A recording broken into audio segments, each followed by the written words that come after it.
Hey guys, Mr. Gran, final review for chapter 6. Get it up there. In this video, we're going to talk about these topics: exterior and interior angles of polygons, kites and trapezoids, parallelograms, and how to prove that they are a parallelogram, and then our special parallelograms, rhombuses, rectangles, and squares. So here we go. So exterior and interior angles. With an exterior angle, here is what we are talking about. So for an exterior angle, we're talking about this angle. So it's kind of like if we took a polygon and extended one of the sides, and we're measuring this angle on the outside. Now, for all of these, the sum of exterior angles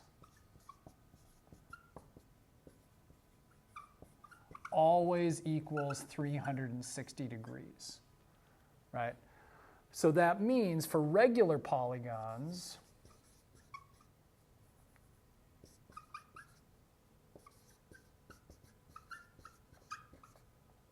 that if we want to know what an individual angle is, so if this is a regular pentagon, I would do 360 divided by n. That gives me one of the exterior angles. Now that only works for regular polygons where all of these interior angles are equal and all the side lengths are equal. As far as interior angles go, so now our interior angles are all of these ones on the inside. The sum of interior angles, that is equal to n minus 2, where n is the number of sides. I'll put that down here. Sum is equal to n minus 2 times 180 degrees is the sum of our interior angles. So however many sides there are, subtract 2 from that, multiply 180. That gives you how many degrees each are inside of all of the interior angles of a polygon. If we want an individual one,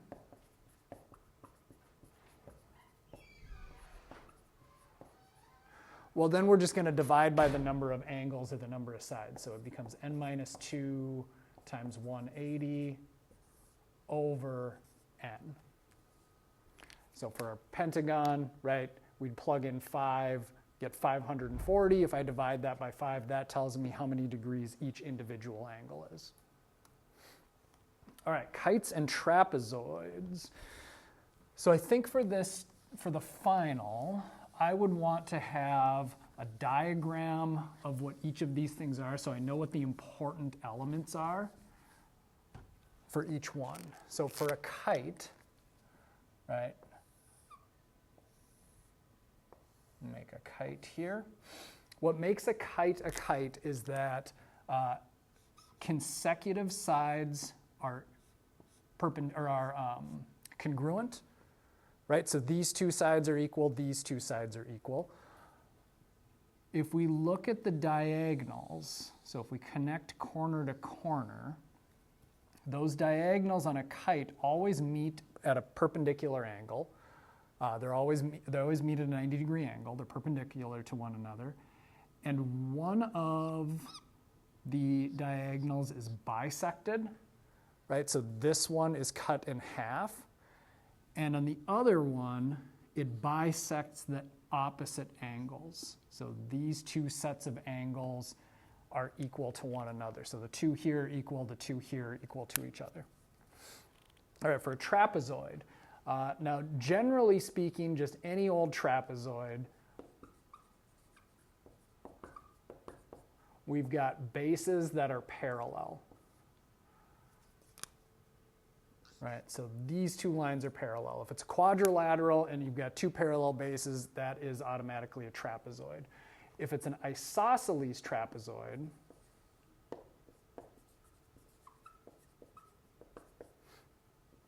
that means that not only are the bases parallel, but these two sides are congruent. So we've got two parallel sides. We've got two congruent sides, these opposite sides, and our base angles are congruent. And then the consecutive angles from each base, those are supplementary. So these two add to 180. All right, parallelograms.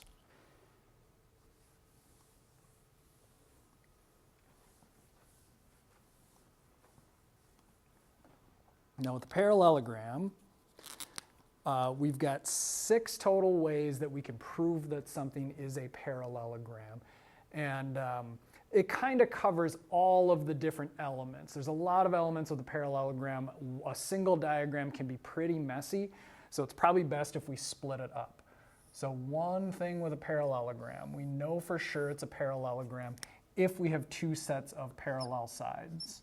So if these 2 are parallel and these 2 are parallel, then we know for sure it's a parallelogram.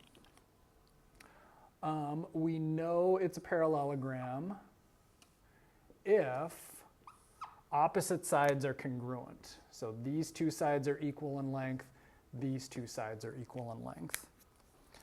We know it's a parallelogram if that quadrilateral, if 2 sides are both parallel and congruent. So these opposite sides are both, right? So if I know for a fact that not only are they parallel, but they're also congruent, that's automatically a parallelogram. We know if our opposite angles are congruent in our parallel or in our quadrilateral. So if these things, if that works, right, if these 2 angles are equal, these 2 angles are equal, automatically a parallelogram. We also know if we've got an angle here and its consecutive angles are, supplementary. So if this is 180 minus x and this one is also 180 minus x. And then we know for sure, we can deduce that this and this one are equal. And so it really is just another way of showing this. All right, and then the last thing, it is for sure a parallelogram if the diagonals bisect each other. And every parallelogram has all of these properties. But this is sort of the minimum information it would need to prove that a parallelogram is, or that a quadrilateral is a parallelogram. All right, and then last thing are special parallelograms.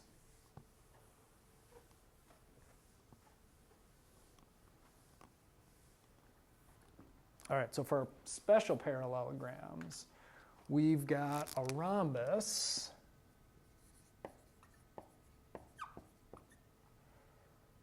All right, so our rhombus, try to make a good looking rhombus here.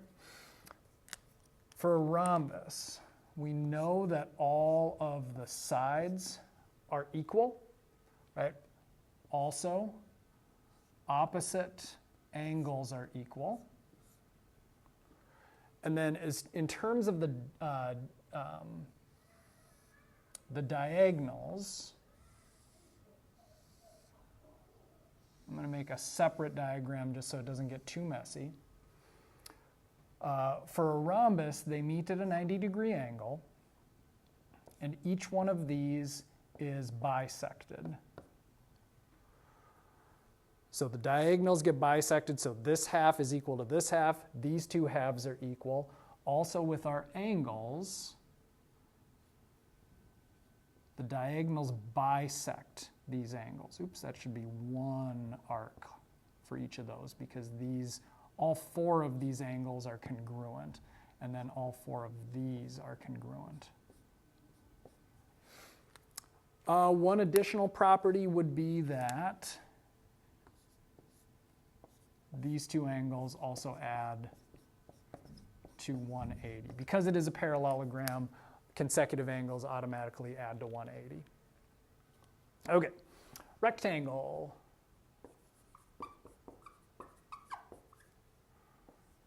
We all know what a rectangle is, but how do we know for sure that it's a rectangle? If all corners are 90 degrees, we've got opposite sides equal. And then our properties of our diagonals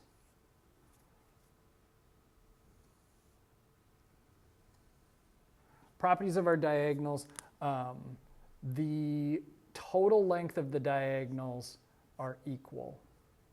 So they're bisected, and the total length from corner to corner is the same for both of the diagonals.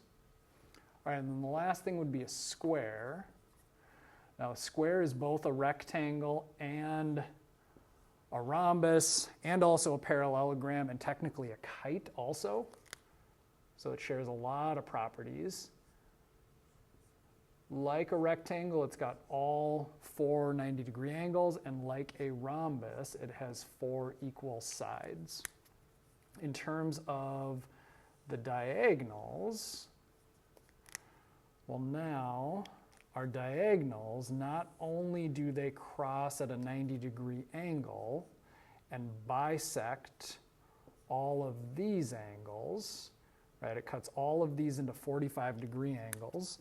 But then also each section of the diagonal is equal. So measure from corner to corner is the same as the other corner to corner, and corner to center is the same as the other 4 corners to center.